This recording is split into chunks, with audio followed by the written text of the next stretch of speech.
Hello students, good morning. पिछली video में हमने इन्फीरियर गुड्स, नॉर्मल गुड्स और इसेंशियल गुड्स के बारे में डिस्कस किया था। आज हम गिवन गुड्स के बारे में पढ़ेंगे, लेकिन उससे पहले हम लॉ ऑफ डिमांड के बारे में पढ़ते हैं कि लॉ ऑफ डिमांड क्या है। Law of demand states that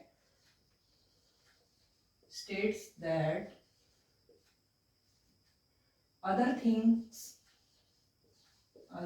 things remains constant.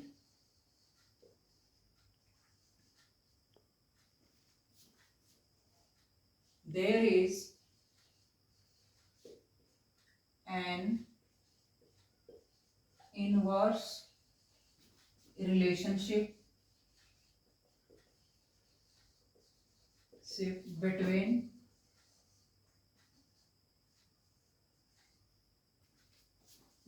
the commodity demanded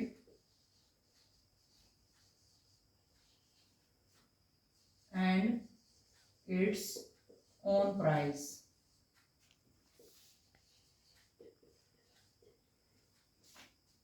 तो ये डेफिनेशन है लॉ ऑफ डिमांड की कि other things remains constant. Other things के से हम यहाँ क्या समझेंगे, यहाँ अदर थिंग्स से हमारा मीनिंग है कि जो कंज्यूमर है उसकी लाइक एंड प्रेफरेंसेस, और जो सब्स्टिट्यूट गुड्स हैं उनके प्राइसेस, और जो कॉम्प्लीमेंट्री गुड्स हैं उनके प्राइसेस, और supply of commodity remains constant. उनमें कोई चेंज नहीं आता, खाली जो गुड्स है उसकी प्राइस में और उसकी डिमांड में चेंज आता है। उसमें इनवर्स रिलेशनशिप बताया गया है कि जैसे ही कीमत बढ़ेगी, प्राइस इंक्रीज होगा, ऐसे ही डिमांड डिक्रीज हो जाएगी, और जब प्राइस गिरेगा तो डिमांड बढ़ेगी। तो दोनों में इनवर्स रिलेशन है, प्राइस और डिमांड में। तो ये क्या है, लॉ ऑफ डिमांड है। लेकिन लॉ ऑफ डिमांड के कुछ एक्सेप्शन है, जैसे जो गिवन गुड्स है वो लॉ ऑफ डिमांड का एक्सेप्शन ही है। तो गिवन गुड को गिवन गुड क्यों कहा जाता है, क्योंकि ये एक ऑथर थे रॉबर्ट गिफन, उन्होंने ये कंसेप्ट दिया था गिवन गुड्स का। उनके नाम पर ही गिवन, ऑथर के नाम पे ही इसका नाम गिवन गुड्स पड़ा।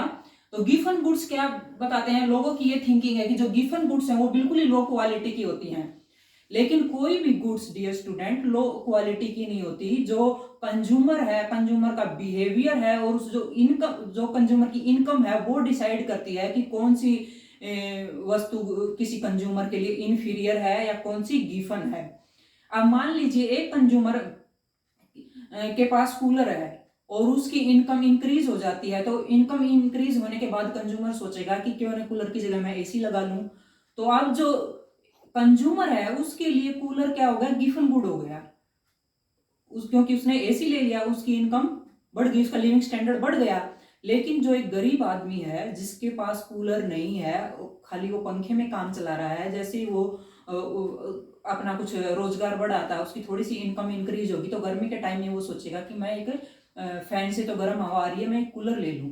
तो उस गरीब आदमी के लिए कूलर क्या है, लग्जरी गुड है। लेकिन जो जिसने एसी लगाया है उसके लिए कूलर क्या है, गिवन गुड है। तो कोई भी गिवन गुड नहीं है, ये हमारी जो इनकम है वो इनकम का लेवल डिसाइड करता है कि कौन सी गिवन गुड है और कौन सी नहीं है। अब इसके ऊपर 2008 में ये अमेरिकन ऑथर थे टी जेंसन एंड नोलर मिलर, इन्होंने एक पेपर पब्लिश किया था 2008 में। तो उस पेपर में उन्होंने गिवन गुड्स के बारे में अच्छे से एक्सप्लेन किया है। उन्होंने बहुत सारे एग्जाम्पल दिए हैं और उन्होंने एग्जाम्पल के थ्रू समझाया है। बहुत सारे जो फैमिन है उनके एग्जाम्पल उन्होंने लिए हैं, और उन्होंने उस फैमिन में देखा है कि जो नेसेसिटी गुड्स हैं उनकी प्राइस इंक्रीज होने पर भी उनकी डिमांड इंक्रीज हुई है। अब मान लीजिए कोरोना के टाइम पे क्या था कि बहुत सारी जो चीजें हैं उनके रेट बढ़ गए थे, लेकिन ऐसे जब कोई फैमिन आ जाता है या हमारी इकोनॉमी डाउन चली जाती है, तो उस टाइम पे कंज्यूमर की इनकम कम हो जाती है, तो वो अपनी जो लग्जरी गुड्स हैं उनको लेना बंद कर देता है। लेकिन जो नेसेसरी गुड्स हैं वो उनकी चाहे कितनी ही कीमत बढ़ जाए उनको जरूर खरीदता है। इंसान भूखा नहीं मरेगा, वो आटा चावल ये सब जो हमारी नेसेसिटी गुड्स हैं, इनकी चाहे कितनी प्राइस बढ़ जाए वो इनको खरीदेगा। तो ऐसे ही उन्होंने फैमिन के एग्जाम्पल लेके ये समझाया है, और ये उन्होंने प्रूव भी किया है कि जैसे ही किसी कमोडिटी का प्राइस बढ़ा है तो उसकी इनकम इंक्रीज हुई है, तो वो कैसे गिवन गुड है।